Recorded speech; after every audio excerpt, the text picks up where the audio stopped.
All right, today is Monday, the 14th of September. What we're going to do is today is a few things.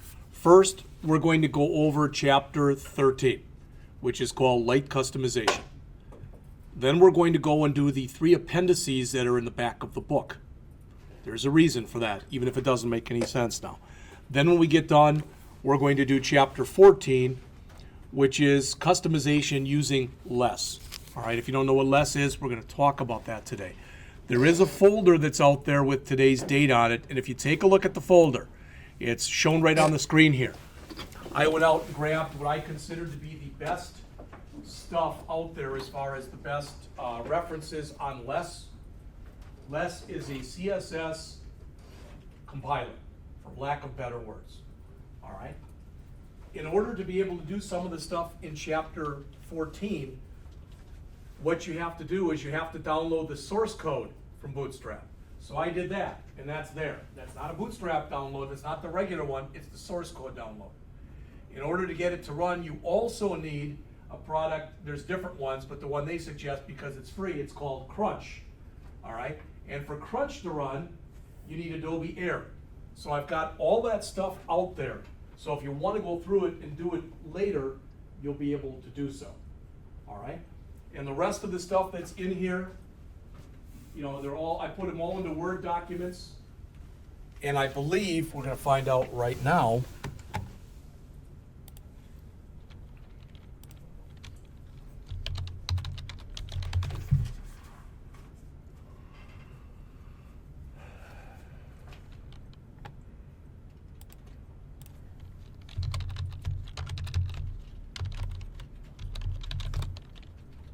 Compiler.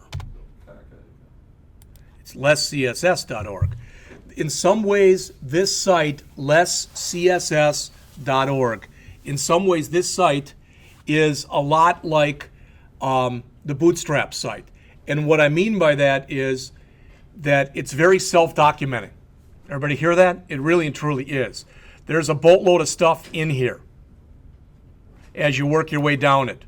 The language features are in here. And you can see they're a lot longer. The function reference, so this is all the different stuff that you can use, that's in here. And a usage thing is in here. I started to go through it over the weekend. Probably didn't go through it as much as I would like to have. All right? My wife actually likes this because I've adopted a new philosophy. I don't know why, but I think it's because when I was a little kid, my dad hunted and fished. I never... You know, he asked me once if I wanted to go hunting, and I said, I'll hunt when they give the deer's rifles. He thought I was just being a smartass, which I probably was. But he never asked me again. Never really been into fishing. But the one thing my dad and I have had in common is football, and especially the Packers. So yesterday I was getting unbelievably frustrated. So for quite a long time, I turned it off. All right, and watched the Kansas City Chiefs and the Texans. Wow, what an exciting game. All right, so I watched that. And then my wife said, well, if you're not really watching that, so she turned on some Hollywood show, which was really bad. All right. But I was in the middle of talking with her and probably didn't do as much of this as I would have liked to. All right. So again, for those of us who have just walked in, what we're going to do today is we're going to go over Chapter 13. Chapter 13 tells you how you can go back in and how you can take your simple get Bootstrap. All right, it tells you how you can grab, let's see,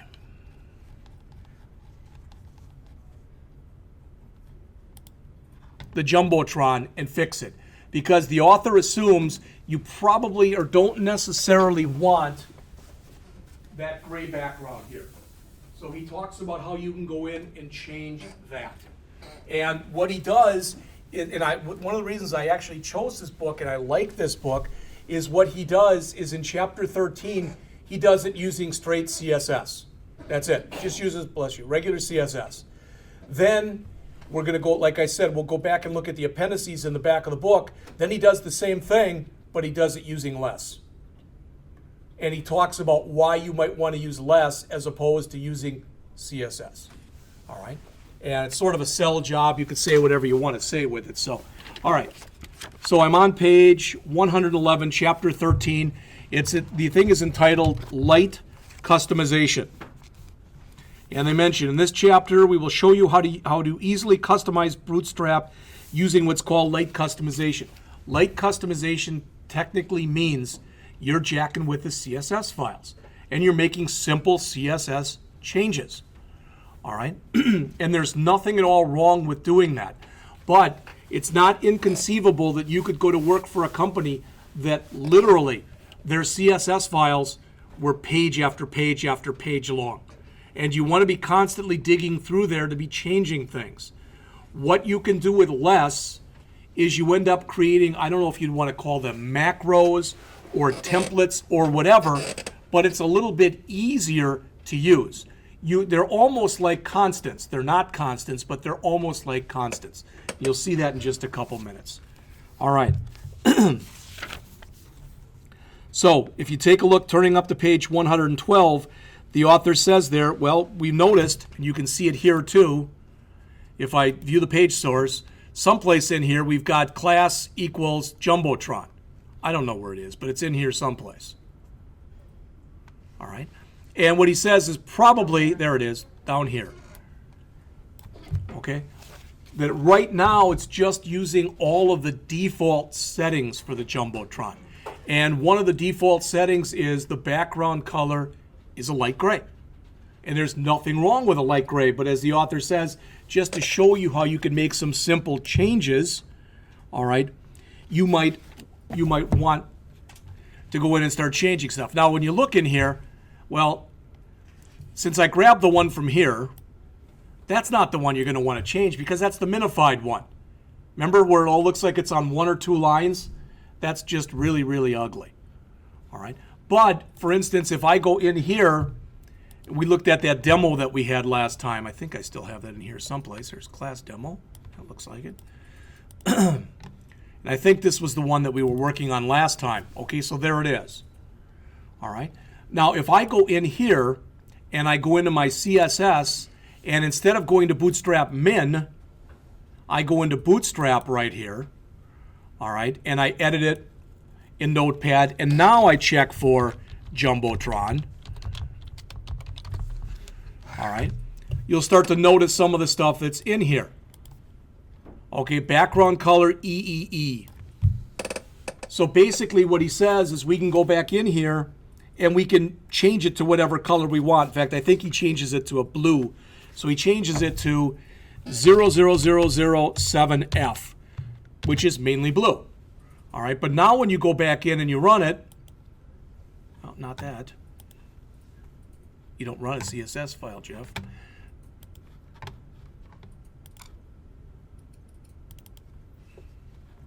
Of course, nothing happened. Did I save it? Oh, you know what? I wonder if in my index, am I referencing the minified one or the other one? The minified. Okay. All right. Again, common error. Silly error, but whatever. Well, now you can see we got another problem. What's that? Probably don't want black text with that color blue. All right. So we go back in here again and go look under the bootstrap.css. And there's our H1. We've got color inherit. Well, the author suggests we just make that white. Do we all know, again, when I ask this, I'm not trying to insult anybody, but does everybody know that when you've got FFF, that you only have to put in that? All right. Okay. And our paragraph, well, we could do the same thing, because I think otherwise we'll probably run into the same problem. Color, not Velat. Color. I'm going to save, go back to here, refresh, and boom. All right. But what he's talking about is just making simple changes and making simple changes by going into the actual CSS. And there's absolutely nothing wrong with doing that. But again, as he mentions, sometimes in some companies, it might be, first of all, it might be that everything they've got in there is minified. All right.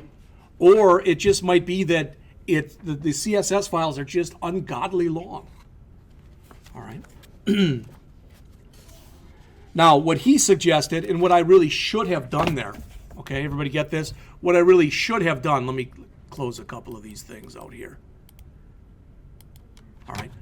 What I really should have done is not change this file, because this is the bootstrap.css file. I really shouldn't have changed that. I should have left it the way it was and grabbed all of this stuff, just grabbed everything I wanted to, just grab the whole Jumbotron, for example, all right, and come in here and paste it in here, and then go back into the Bootstrap one. I don't know if it'll let me Control Z my way out of here or not. Looks like it.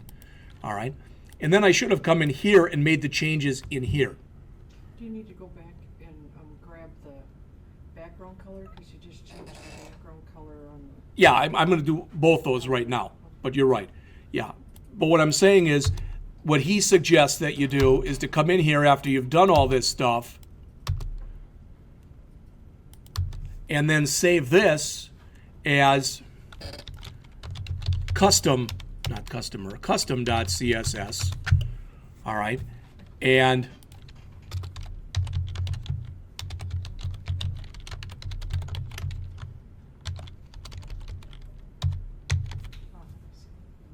all right.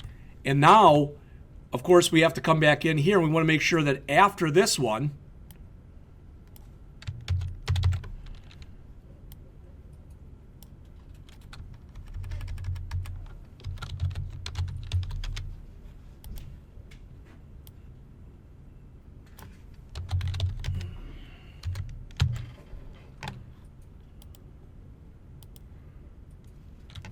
and something's hosed, but I'm not worried about it. The white's there.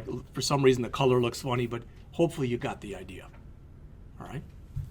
And it's funny because you look at that, wow, going really well, Jeff. Yeah, but it's going better than it did for the last class. All right? So, all right. Isn't it on your bootstraps? H1. You just need the actual Jumbotron to change the background color. Use the H1 and change the background color. Ah, the Jumbotron itself. I probably did I not copy enough over? Right up there. There we go. Thank you. See, it always makes sense. Maybe not to me, but it always makes sense. All right, so that's the one we want to change. All right, we don't even need that here.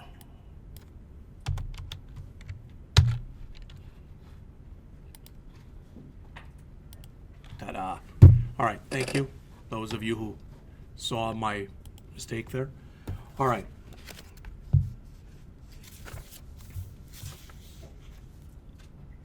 So that gets us really through about step 4 that's on page 115. All right. And the author says, well, what if instead of just dark blue, what if we want a background image instead? I'm on 116. This is the most important part of this chapter, just so you know. All right. And you'll notice that when you say this, I'm going to disagree with what he says. There's nothing wrong with what he has, except I don't know why he tells you always make sure you put your images in the same folder that you put your HTML files. All right? All you have to do is create an images folder and then just change the path on here. I don't know why he didn't do that, but to me he makes a big point of it through here, talking about, oh, always make sure you, no, I wouldn't do that. All right. After that cluster that just was, let's just take a look at what he's got here. So I'm going to bring his up.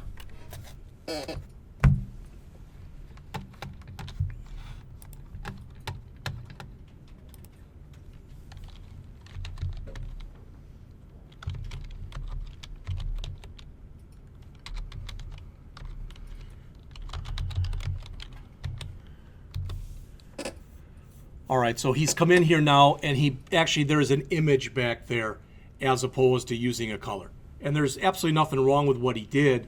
What he's going to get to in chapter 15 is he's going to take that image, he's going to bring it up here, and he's going to create a carousel. All right, where we'll have 2 other images. Okay.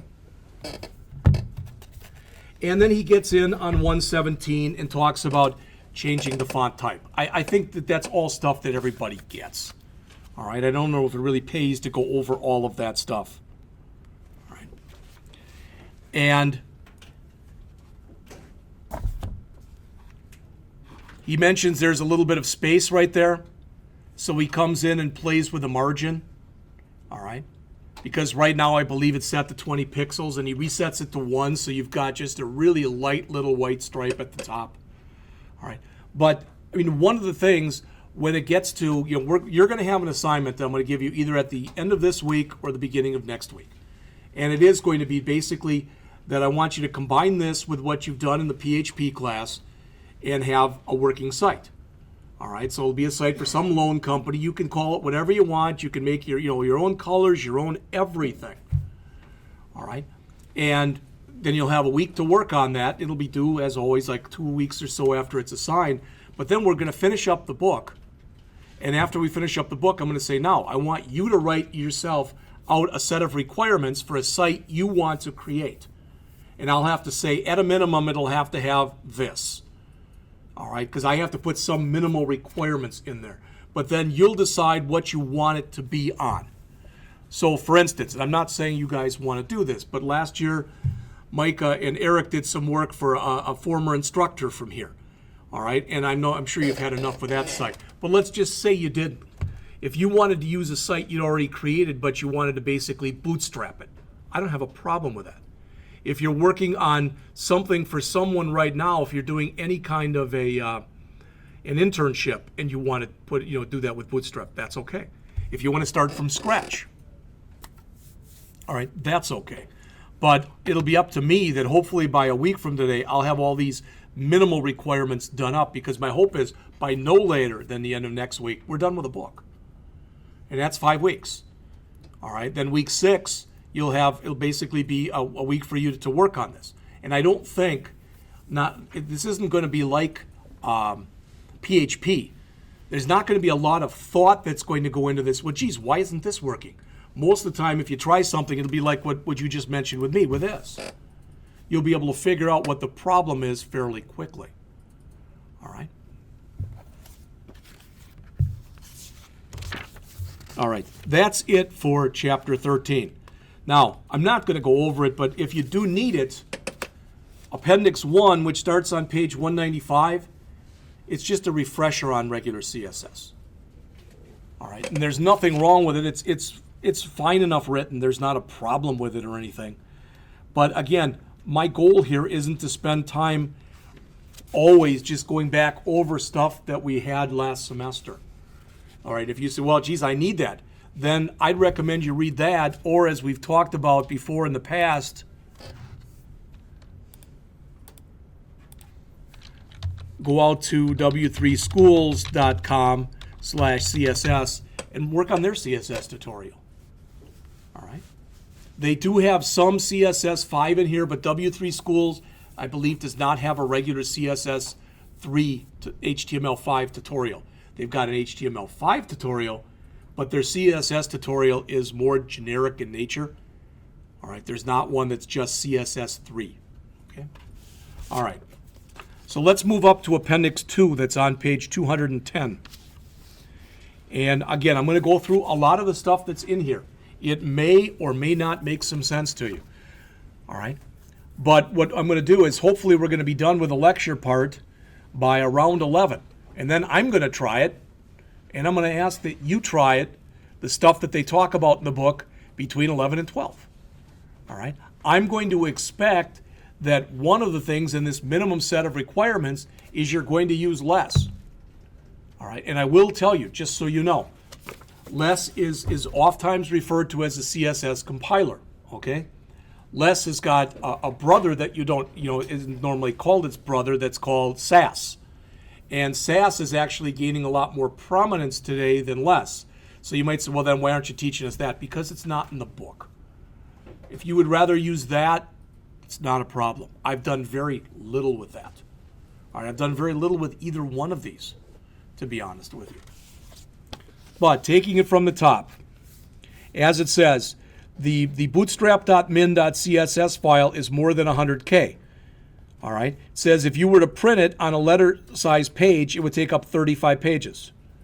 Maintaining a CSS file that size isn't always easy.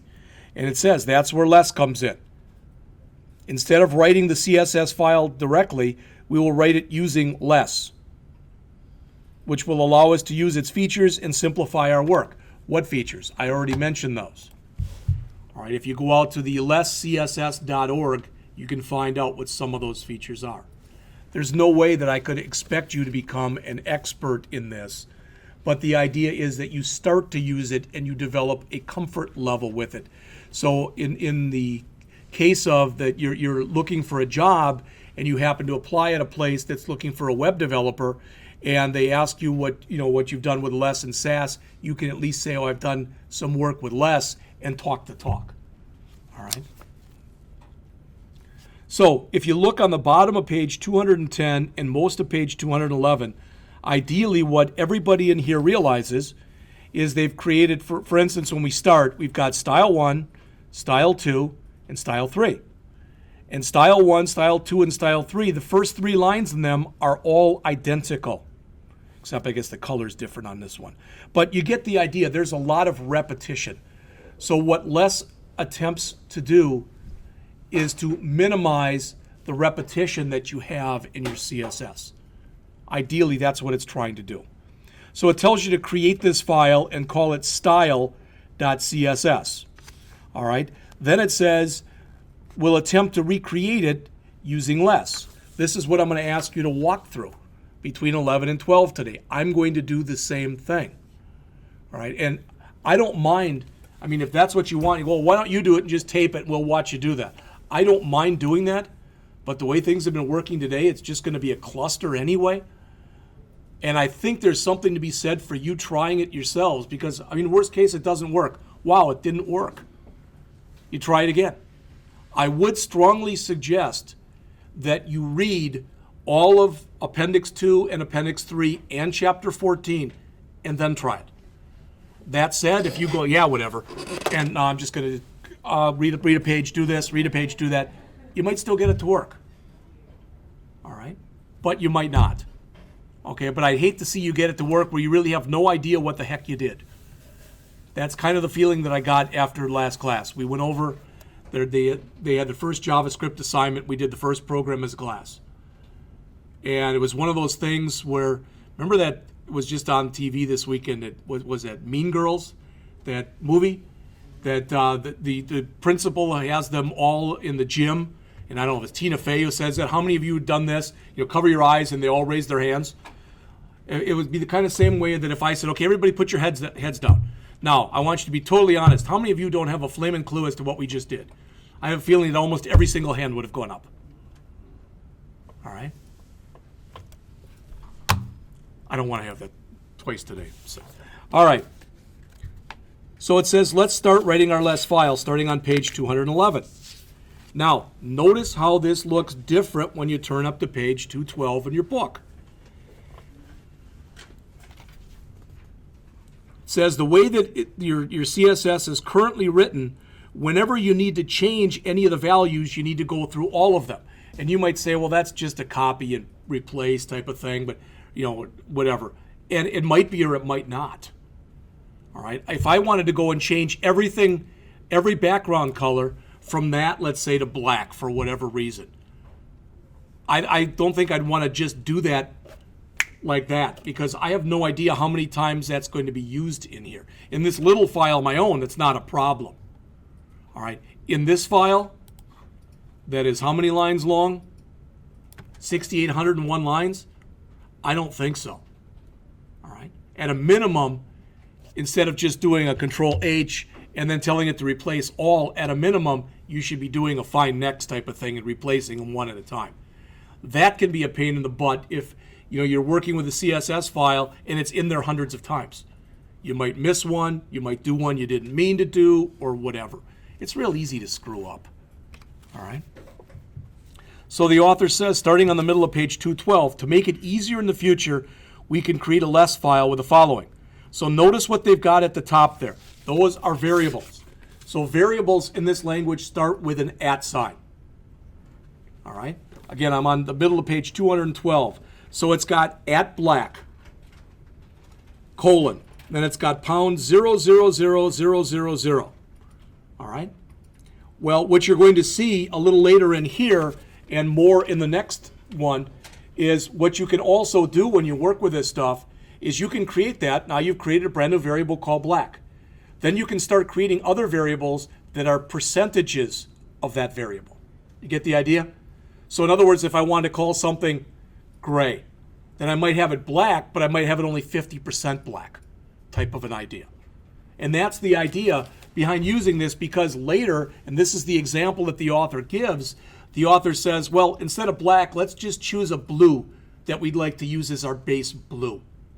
All right? And then instead of changing all of them in black, we'll change them in blue. But what's really nice is when you go in and you tell it to use certain percentages and whatever, it generates the RGB color for you. You don't have to do it. All right, now you might not like it, so you might not, but then you just come in there and change the percentage. And if you say, I don't have any idea what you're talking about, you will in a second, because that's what these are about. All right? Now, one thing is, and there's nothing at all wrong with what he's got here. He's got @ black, and then the hex value. @ dark gray, and then the hex value. @ light gray, then the hex value. @ later gray. The problem with that is that assumes that you've got a color chart or you've got some knowledge over how this stuff is used, which you may or may not have. All right, but kind of the problem with that is, okay, do you really want to be honestly doing that all the time, where you're always constantly tweaking and checking a color chart and doing whatever? You may or you may not.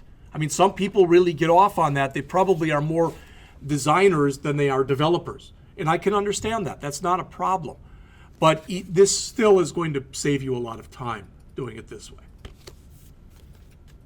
So when we look on the bottom of page 212 and then going up to the top of page 213, now you can notice in here for our color, we're using @ black. And if we come in later and we do the same kind of thing, we add a bunch of them with blue, now all we have to do is change it to @ blue. All right, that's what he's trying to get across to you in here. All right, and it's kind of funny because in some ways, what they're doing, these variables, like I said, in some ways, they're kind of like constants. So what you're doing is you're setting almost the equivalent of a bunch of constants so you can use them throughout your CSS. All right. All right. It says, with this technique, whenever we need to make any changes to the value of one of the variables, we only need to go back to the less file, find the variable, change its value, recompile it, and the changes will affect all classes that use that variable. Don't worry about the recompile yet. We're going to get there in just a bit. All right. The next thing that's discussed in here then is they talk about something that's referred to as Mixins. And it says, notice that from style 1 to style 3, there are some repetitions. All of them involve using the same color and the same size of padding. Repetition's not a good thing. So they come in here and they say, well, we can go in and we can create our own stuff. So if you looked on the top of page 214, what have they done there? They've created a new class at the top. You would create this new class that they show on the top of page 214 after those variables. So now we've got a new class called black padded, where the color is black and the padding is whatever we've set that to previously. So now notice our CSS for each one of our styles is getting smaller every time. All right, and that's what they're getting toward. Okay. Now, one thing that's sort of bad about this is you've got to be able, okay, now it's got black padded. Somebody else who's going to maintain that for you, they've got to know how to look up that stuff and how to use this. Or you could look at it that's really good job security for you. You know, you use something fairly new like this that nobody else knows about, and you put it in there and you make it so hard and obtuse that no one else can use it, so they can never fire you. All right? All right. It says, let's take it further. Unless we can use mixins inside of other mixins. So if you look on page 215, now notice that they've cut it down even a little bit more. All right? And going along with that, you can use nesting. And they show some nesting inside on page 216. All this stuff that's in here, I'm just regurgitating what's in the book. It won't make any sense to you until you go in and try to use it. All right?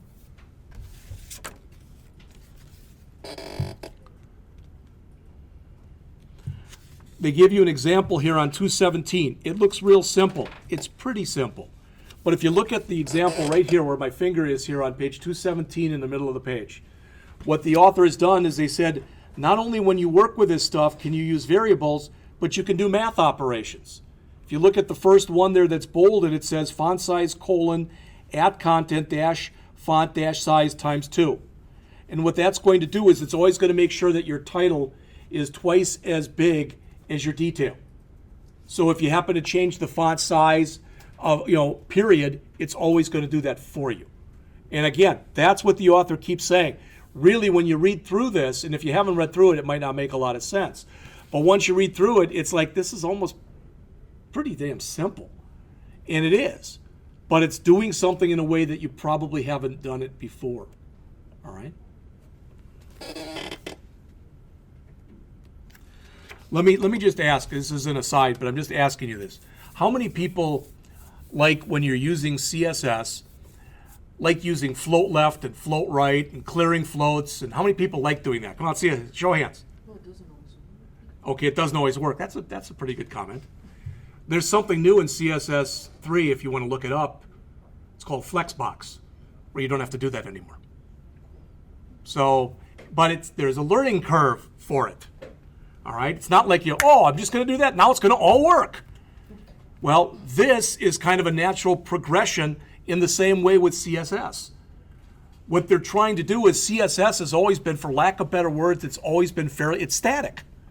You create the file and your web pages go through it. But you didn't have you didn't have anything in a CSS before that had math that I know of, but now you can. And that's the idea behind this, because it's making your web pages more customizable. All right. They talk about some of the functions, and if you turn up, please, to page 218. This is what I mentioned before. About halfway down on the page, it says, not with less, we can do the following. They set black up like they did before. Then they call one of the built-in less functions that's called lighten. All right, and they're saying now, dark gray is going to be 80% black and 20% white. Does that make sense? Lighter gray, and don't ask me where they got these numbers. He never explains that. Maybe he pulled them out of his butt. I don't know. But you play with them a little bit. But the good news is what that does is that generates the associated hexadecimal colors for them. And if you don't like it, it's got to be a little darker, you just change the percent. All right? And as it says, when you compile it, notice what it changes it to. From the 20%, it becomes pound 333333. The 46.7% becomes pound 777777, and the lighter gray becomes pound EEE. All right? And then he explains after, what he does, and then on 219 he goes back and says, what if we don't want it to be black?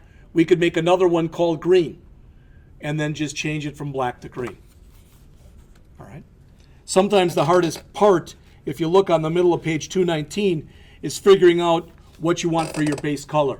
I don't know if you've ever done that, but a lot of times on a lot of different machines, if you have something that you set up as pound 0000FF, sometimes it's really a weird blue, and sometimes it's not a weird blue. It can be very browser dependent over the exact color that it gives you. All right, but you can tell it what you want it to start with, and then you can play with it any way you want. And that's what this particular appendix talked about. Then on 221, the author says, if you want more about less, go out to where I just told you. lesscss.org. If you want the features, just go to the language features. If you want the functions, you go to the function reference. All right?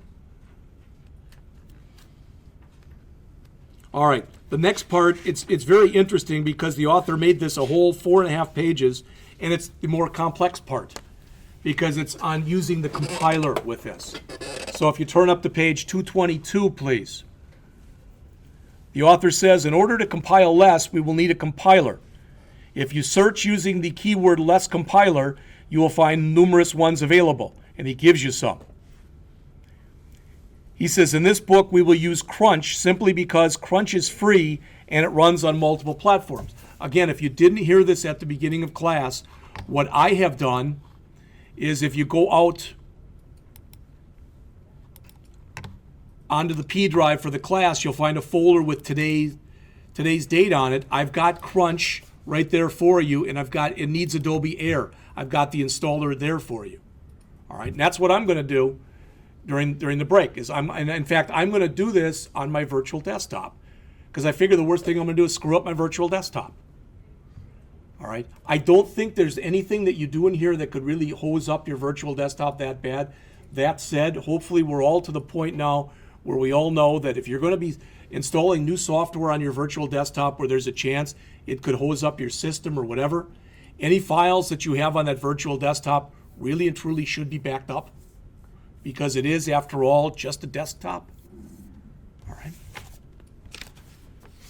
So that's where they tell you to go to get the Crunch download, and that's the Adobe Air. All right. It says once you're done with the installations, open Crunch and get started. All right, I'm on page 223. It says we will try to compile the style sheet we created in Appendix 2. It says start by clicking New Less File. All right. A blank worksheet will open. It says we can begin typing in our less. Or you can just copy that stuff if you from the book or whatever. All right. It says once we're done, click Save. Crunch will ask you to select the destination folder, and the suggestion is you put it right into your CSS folder. All right. Now that said, notice the extension. Save it as style.less. Don't save it as .css. Save it with a less extension. It says after the file is saved, the Crunch button on the upper right will be enabled. And that's way up in the upper right-hand corner that you see where it says Crunch File. All right. It says click it. Crunch will ask you to select the destination folder and the name of the CSS file. Then it'll convert the style.less into a style.css file.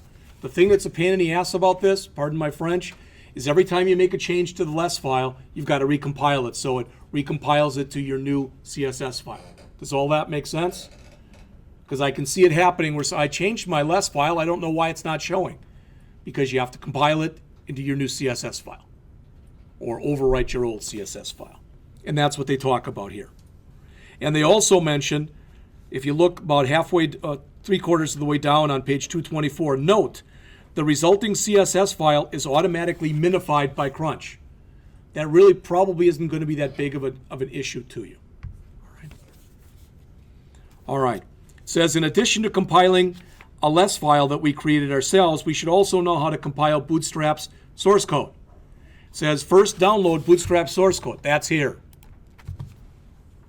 All right. You want to go out and do all this stuff yourselves, you can, but I put it out there so you had it otherwise. It says first download the source code if you have not already done so. Unzip the downloaded file. At this point it says we're only interested in the less source code that's stored in the less folder. So if it's in a less folder, let's see. So maybe you ought to put your less in there, huh? And notice in your less folder they also have a Mixins folder. So if you want to start to learn about this stuff and you go, geez, he's just giving us very high level. Yes, he is. But if you want to learn more, I'd suggest you start looking through the stuff that's in there. Not changing it because it's system stuff, but looking through it. All right, it says drag the whole less folder and drop it on the Crunch screen. A folder less will now show up in the left-hand pane.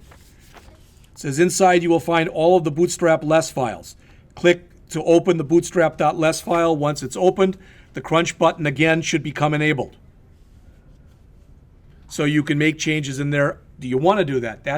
I'm not going to make that determination. I'm going to let you make that determination. All right. As it says, you can, of course, use Crunch to make changes to Bootstrap's Less file. All right. But you may or may not want to do that. You may want to make your own copies. Okay. All right. So we have now done Chapter 13. I didn't go over the first appendix, but I went over the second and third, so let's jump up to Chapter 14. The reason I did it in this order is the author mentions here at the beginning of Chapter 14, he suggests, I think it's a he, I don't know who we want though, if it's a male or female, but he or she suggests that you go through the appendices first. That's why I just did that with you. All right, so what they do in this chapter, starting on page 120, is they make the same changes that you saw here, but instead of making them here like this, using regular CSS or what they call light customization, they go back and redo the same changes using less. All right, and he walks you through pretty much step by step what he's doing there. So on 121, he says to customize the Jumbotron, we need to find its less file. All right, it says open that less file using any text editor, and you're going to be doing the same kind of thing. But please look on the bottom of page 121 and notice in the book there that when they have Jumbotron, it's using those less variables in there. All right.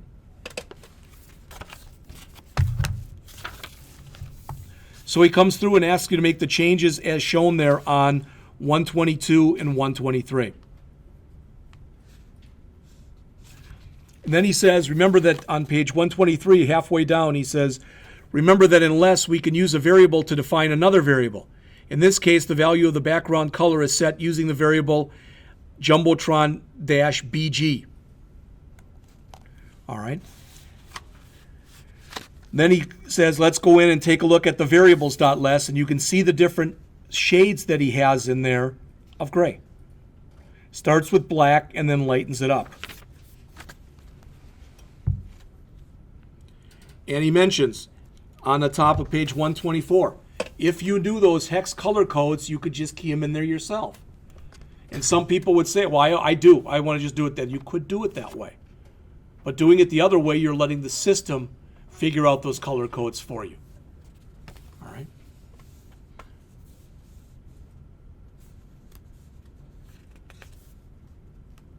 So on the bottom of 125, he shows you how you actually do go in there and set the, it changes the background color of the Jumbotron to blue.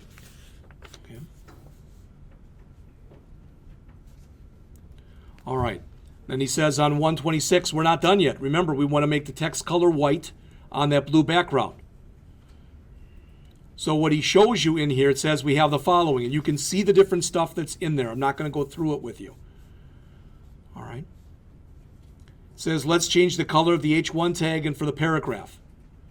So when you come in here, and you'll notice that he says let's come in here and let's set up a color blue lightest. And he does that on page 127. Right? Does it make sense to grab every single flaming thing that you have on here and put every single bit of it and use less for all of it? Probably not. All right? But this is stuff that exists. It's stuff that's available to you, and it's there for you to look at, hopefully utilize, and hopefully change. All right?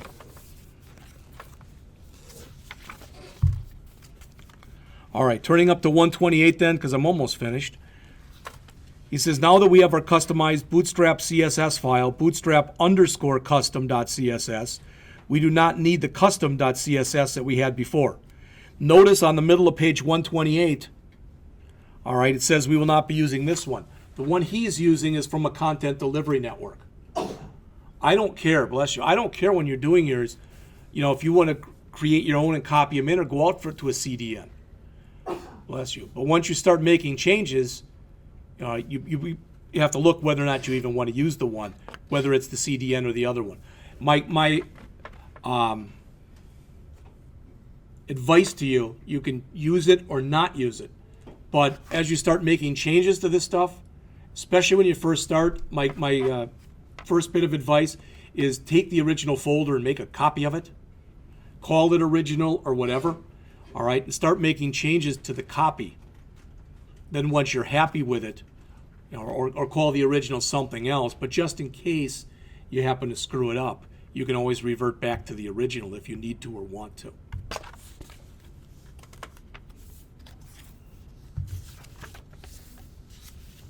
All right, the other thing they talked about starting on page 130 was working with that image.